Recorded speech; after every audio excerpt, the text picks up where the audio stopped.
ಪ್ರಸ್ತುತ ವಿಡಿಯೋದಲ್ಲಿ ಗಂಗಾಧರ ಚಿತ್ತಾಲರವರು ಬರೆದಿರುವಂತಹ ಸಂಪರ್ಕ ಕವಿತೆಯ ಸಾರಾಂಶವನ್ನು ವಿವರಿಸಲಾಗಿದೆ. ಕವಿತೆ ಹೀಗಿದೆ. ಕಳೆದ ವಾರ ಕುಣಿಯುತ್ತಲೇ ಬಂದಳು ನಮ್ಮ ಸರಿತೆ. ಶಾಲೆಯಲ್ಲಿ ಹೇಳಿದರಂತೆ ಒಂದಿಷ್ಟು ಗೋಧಿ ಒಂದಿಷ್ಟು ಜೋಳ ಭತ್ತ ಹೀಗೆಯೇ ಮತ್ತೇನೇನೋ ಮನೆಯಲ್ಲೇ ನೆಟ್ಟು ಸಸಿ ಬೆಳೆಸಿ ತರಬೇಕು. ಇದರ ಭಾವಾರ್ಥ: ಈ ಕವಿತೆಯಲ್ಲಿ ಕವಿ ಗ್ರಾಮೀಣ ಶಾಲೆಯೊಂದರಲ್ಲಿ ನಡೆದ ಸರಿತೆಯ ನೃತ್ಯಮಯ ಪ್ರವೇಶವನ್ನು ಚಿತ್ರಿಸಿದ್ದಾರೆ. ಸರಿತೆ ಶಾಲೆಯಲ್ಲಿ ಬಂದು ಹಾಡುತ್ತಾ ಹೇಳುವ ಮಾತುಗಳು ಕೃಷಿ ಜೀವನವನ್ನು, ಬೆಳೆಗಾರರ ಸಂಸ್ಕೃತಿಯನ್ನು ನೆನಪಿಸುತ್ತವೆ. ಒಂದಿಷ್ಟು ಗೋಧಿ ಒಂದಿಷ್ಟು ಜೋಳ ಭತ್ತ ಇತ್ಯಾದಿಯಾಗಿ ಮನೆಯಲ್ಲಿ ಬೆಳೆಸಿ ತಿನ್ನುವ ಬೆಳೆಗಳ ಕುರಿತಾಗಿವೆ. ಮಕ್ಕಳ ಮನಸ್ಸಿಗೆ ಹತ್ತಿರವಾಗುವಂತೆ ಕವಿ ಕೃಷಿ, ನೆಡುವುದು, ಬೆಳೆಯುವುದು, ಹಂಚಿಕೊಳ್ಳುವುದು ಇತ್ಯಾದಿ ಜೀವನ ಮೌಲ್ಯಗಳನ್ನು ಆಟ, ಹಾಡಿನ ರೂಪದಲ್ಲಿ ಒಗ್ಗೂಡಿಸಿದ್ದಾರೆ. ಹೀಗೆ ಕವಿತೆ ಮಕ್ಕಳಲ್ಲಿ ಪ್ರಕೃತಿ ಪ್ರೇಮ, ಸ್ವಾವಲಂಬನೆ, ಶ್ರಮಪ್ರಿಯತೆ ಎಂಬ ಮೌಲ್ಯಗಳನ್ನು ಬೆಳೆಸುತ್ತದೆ. ಈ ಸಾಲಿನ ವಿಶೇಷತೆಗಳು ಹೀಗಿವೆ. ಕವಿತೆಯ ಭಾಷೆ, ಲಯ, ಹಾಡು, ನೃತ್ಯದ ವಾತಾವರಣ ಎಲ್ಲವೂ ಮಕ್ಕಳಿಗೆ ಸುಲಭವಾಗಿ ಹತ್ತಿರವಾಗುವಂತೆ ಇದೆ. ಗ್ರಾಮೀಣ ಕೃಷಿ ಸಂಸ್ಕೃತಿ, ಬೆಳೆಗಳ ಹೆಸರು, ನೆಡುವ, ಬೆಳೆಯುವ ಕ್ರಿಯೆಗಳು ಮಕ್ಕಳಿಗೆ ಪರಿಚಯವಾಗುವಂತೆ ಮಾಡಲಾಗಿದೆ. ಮುಂದಿನ ಸಾಲು ಹೀಗಿದೆ. ಸರಿ, ಶುರುವಾಯಿತು ಮಕ್ಕಳೋಡಾಟ.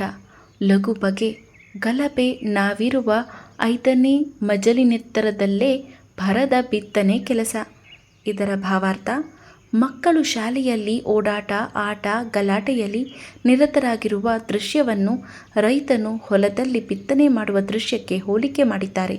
ಮಕ್ಕಳು ಕಲಿಯುವ ಪ್ರತಿ ಪದ, ಪ್ರತಿ ಪಾಠವೂ ಹೊಲದಲ್ಲಿ ಬೀಜ ಬಿತ್ತುವಂತೆಯೇ ಭವಿಷ್ಯದಲ್ಲಿ ಫಲ ಕೊಡುತ್ತದೆ.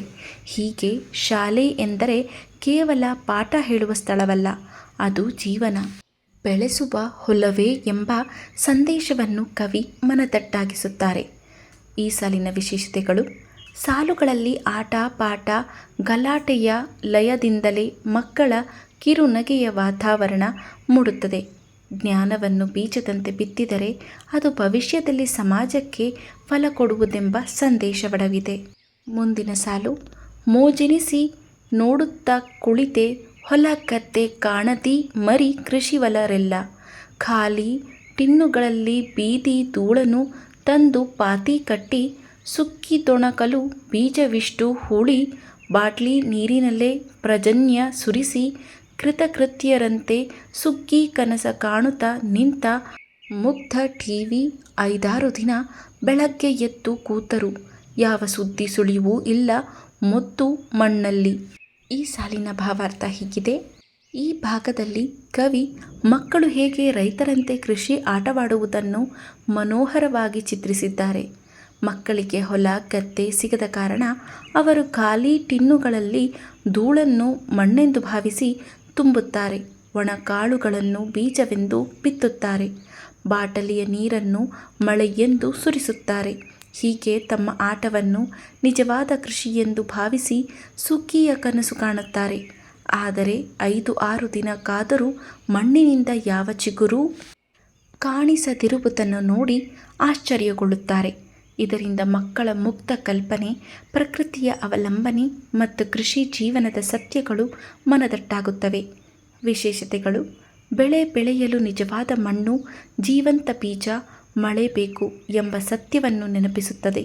ಶಿಕ್ಷಣ ಮತ್ತು ಜೀವನವೂ ಕೃಷಿಯಂತೆ, ಸರಿಯಾದ ಪೋಷಣೆ ಇಲ್ಲದೆ ಫಲ ಸಿಗುವುದಿಲ್ಲ ಎಂಬ ಸಂದೇಶ ಈ ಸಾಲಿನಲ್ಲಿ ಅಡಗಿದೆ. ಮುಂದಿನ ಸಾಲು ಹೀಗಿದೆ.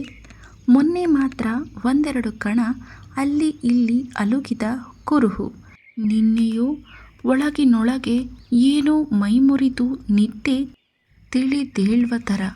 ಭಾವಾರ್ಥ: ಮಕ್ಕಳು ಮಾಡಿದ ಕೃಷಿ ಆಟದ ಮಣ್ಣು ಮೊದಲು ಚಲಿಸದಿದ್ದರೂ ಕೆಲವು ದಿನಗಳ ಬಳಿಕ 1-2 ಕಣಗಳು ಅಲುಗಾಡುತ್ತವೆ.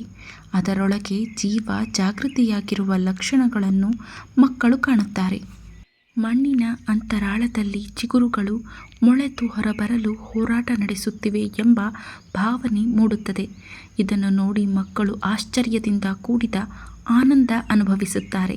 ಇಲ್ಲಿ ಕವಿ ಮಕ್ಕಳ ನಿರಪರಾಧ ಕುತೂಹಲವನ್ನು, ಪ್ರಕೃತಿಯ ಅದ್ಭುತ ಚಟುವಟಿಕೆಯನ್ನು ಹಿಡಿದಿಟ್ಟಿದ್ದಾರೆ.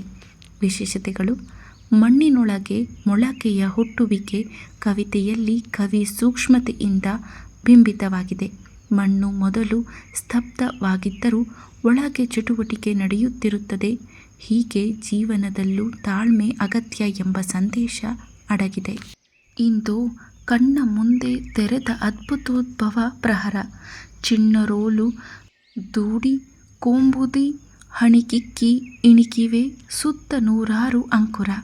ಭಾವಾರ್ಥ: ಮಕ್ಕಳು ಕುತೂಹಲದಿಂದ ನೋಡುತ್ತಿದ್ದ ಮಣ್ಣಿನಲ್ಲಿ ಒಂದೆರಡು ದಿನಗಳಲ್ಲಿ ಅದ್ಭುತ ಬೆಳವಣಿಗೆ ಆಗುತ್ತದೆ.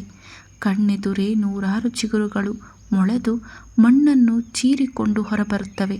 ಇದನ್ನು ನೋಡಿ ಮಕ್ಕಳು ಆನಂದದಿಂದ ಹಿಗ್ಗಿ ಹಿಗ್ಗಿ ನೋಡುತ್ತಾರೆ. ಈ ಘಟನೆ ಮಕ್ಕಳಿಗೆ ಪ್ರಕೃತಿಯ ಶಕ್ತಿ, ಜೀವನದ ಅದ್ಭುತತೆ ಹಾಗೂ ಬೆಳವಣಿಗೆಯ ಸೌಂದರ್ಯವನ್ನು ನೇರವಾಗಿ ಅನುಭವಿಸುವಂತೆ ಮಾಡುತ್ತದೆ. ವಿಶೇಷತೆಗಳು: ಚಿಗುರುಗಳು ಒಟ್ಟಾಗಿ ಮೂಡಿಬರುವ ದೃಶ್ಯವನ್ನು ಕವಿ ಕಣ್ತುಂಬದಂತೆ ಬಿಂಬಿಸಿದ್ದಾರೆ. ಕವಿತೆಯಲ್ಲಿ ಮಕ್ಕಳು ಪ್ರಕೃತಿಯ ಅಚ್ಚರಿಯನ್ನು ಹತ್ತಿರದಿಂದ ಅನುಭವಿಸುವರು. ಮುಂದಿನ ಸಾಲು: ನಿರ್ಮಣ್ಣ ಆರೈಕೆ ಗೆದ್ದ ಆ ಗಂತುಕರ ಈ ಸೋಜಿಗದ ಸುತ್ತ ನೆರೆದ ಮಕ್ಕಳ ಮಧ್ಯೆ ಸೇರಿ ನಾನು ಕುಳಿತೆ ಮೈಮರೆತೆ ಮಗುವಾಗಿ.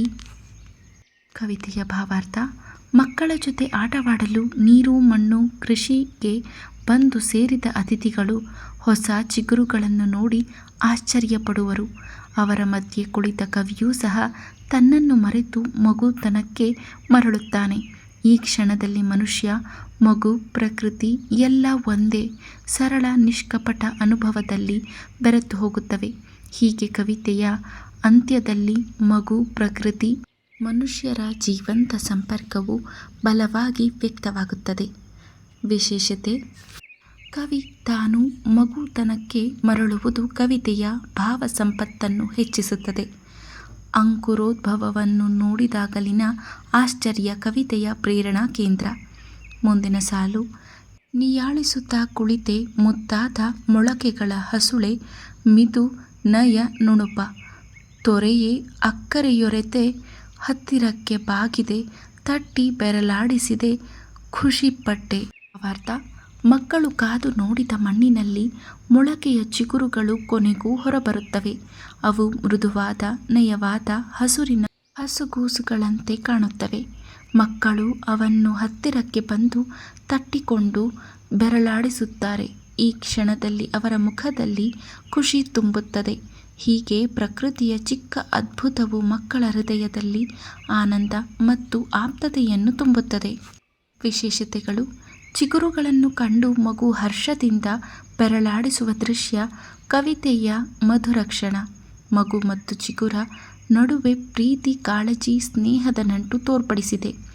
ಮುಂದಿನ ಸಾಲು: ಕುತೂಹಲದಿಂದ ಬದಿಯ ಮಣ್ಣನ್ನಿಷ್ಟು ಸರಿಸಿ ನೋಡಿದೆ ಹಿಗ್ಗಿ ದುಂಡಿಗೆ ಗಪ್ಪವಾಗಿ ಬಿರಿದಿವೆ ಬೇರು ಸೂಜಿ ಮೊನೆ 5-6 ಒಡಲು ಬಿರಿದಲ್ಲಿ ಮೇಲಕ್ಕೆ ಕಳಿಸಿವೆ ದೇಟು ಸಸಿಯ ಮೂಲಸ್ತಂಭ. ಭಾವಾರ್ಥ: ಮಕ್ಕಳು ಕುತೂಹಲದಿಂದ ಮಣ್ಣನ್ನು ಸರಿಸಿ ನೋಡುತ್ತಾರೆ. ಅದರೊಳಗೆ ತುಂಡುಗೊಳಗೊಂಡ ಬೀರಿದ ಬೇರುಗಳನ್ನು ಕಂಡು ಅವರು ಆಶ್ಚರ್ಯಪಡುತ್ತಾರೆ. 5-6 ಸೂಜಿಯಂತಿರುವ ಬೇರುಗಳು ಕೆಳಕ್ಕೆ ಹಬ್ಬುತ್ತಿವೆ, ಮೇಲಕ್ಕೆ ತಳ್ಳುತ್ತಿವೆ. ಮಣ್ಣಿನೊಳಗಿನ ಸಸಿಯ ಆಧಾರ, ಮೂಲಸ್ತಂಭವು ಹೇಗೆ ಬೆಳೆಯುತ್ತಿದೆ ಎಂಬುದನ್ನು ಮಕ್ಕಳು ಕಣ್ತುಂಬಿಕೊಳ್ಳುತ್ತಾರೆ. ಈ ದೃಶ್ಯ ಮಕ್ಕಳಿಗೆ ಪ್ರಕೃತಿಯ ನಿಜವಾದ ಶಕ್ತಿಯ ಅರಿವು ಮೂಡಿಸುತ್ತದೆ. ವಿಶೇಷತೆಗಳು: ಮಣ್ಣಿನೊಳಗೆ ಏನಿದೆ ಎಂದು ತಾಳ್ಮೆ ಕಳೆದುಕೊಂಡು ನೋಡುವ ಮನೋಭಾವವನ್ನು ಸ್ಪಷ್ಟವಾಗಿ ತೋರಿಸಲಾಗಿದೆ. ಮಣ್ಣು, ಬೀಜ, ಮಗುಗಳ ನಡುವೆ ಇರುವ ನಂಟನ್ನು ಕವಿ ಸಜೀವವಾಗಿ ಕಟ್ಟಿಕೊಡುತ್ತಾರೆ. ಮುಂದಿನ ಸಾಲು: ಖಾಲಿ ಟಿನ್ನುಗಳ ಬೀದಿ ಧೂಳಲ್ಲಿ ಮೈ ತೊಳೆದ ಸೃಜನದಿ ಕೌತುಕವ ನಿಯಾಳಿಸುತ್ತ ಕುಳಿತೆ ಸೋಕಿ ಸೋಕಿ ಬೆರಳಾಡಿಸಿದೆ ಉರದ ಲುಮ್ಮಳ ಮತ್ತೆ ಮತ್ತೆ ಜೀಕಳಿ ಪುಳಕ ಇಷ್ಟು ಹತ್ತಿರದ ಜೀವ ಸೃಷ್ಟಿ ಸಂಪರ್ಕಕ್ಕೆ. ಭಾವಾರ್ಥ: ಮಕ್ಕಳು ಖಾಲಿ ಟಿನ್ನುಗಳಲ್ಲಿ ಧೂಳನ್ನು ತುಂಬಿ ಅದರಲ್ಲಿ ಬೆಳೆದ ಚಿಕ್ಕ ಚಿಗುರುಗಳನ್ನು ನೋಡಿ ಕವಿ ಕಣ್ತುಂಬ ಕುಳಿತಿರುತ್ತಾರೆ. ಮಕ್ಕಳು ಆ ಮೊಳಕೆಯ ಚಿಗುರುಗಳನ್ನು ಸೋಕಿ ಸೋಕಿ ಬೆರಳಾಡಿಸಿ ಆಟವಾಡುತ್ತಾರೆ. ಅದನ್ನು ತಟ್ಟಿದಾಗ ಚಿಗುರು ನಡುಗುತ್ತದೆ, ಜೀವಂತ ಪ್ರತಿಕ್ರಿಯೆ ತೋರುತ್ತದೆ. ಅದರ ಪುಳಕವು ಮಕ್ಕಳಿಗೂ ತಟ್ಟುತ್ತದೆ. ಹತ್ತಿರದ ಜೀವ ಸೃಷ್ಟಿಯೊಂದಿಗೆ ಬೆಸೆಯುವ ಆನಂದವನ್ನು ಅನುಭವಿಸುತ್ತಾರೆ. ಹೀಗೆ ಕವಿಯು ಮಕ್ಕಳ ಜೊತೆಯಲ್ಲೇ ಜೀವ, ಪ್ರಕೃತಿ, ಮಾನವ ನಡುವಿನ ಅಚ್ಚರಿಯ ಸಂಪರ್ಕವನ್ನು ಅನುಭವಿಸುತ್ತಾರೆ. ವಿಶೇಷತೆಗಳು: ಮುದ್ದಾದ ಮೊಳಕೆಯೊಂದಿಗೆ ಬೆರಳಾಡಿಸುವ ದೃಶ್ಯ ಮಗುತನದ ಕಾವ್ಯಮಯತೆ. ಪ್ರಕೃತಿಯ ಪ್ರತಿಯೊಂದು ಚಿಕ್ಕ ಜೀವವೂ ಮನುಷ್ಯನಿಗೆ ಹತ್ತಿರ, ಮೌಲ್ಯಯುತ ಎಂಬ ಸಂದೇಶ ಈ ಕವಿತೆಯ ಮೂಲಕ ಸಾರಲಾಗಿದೆ.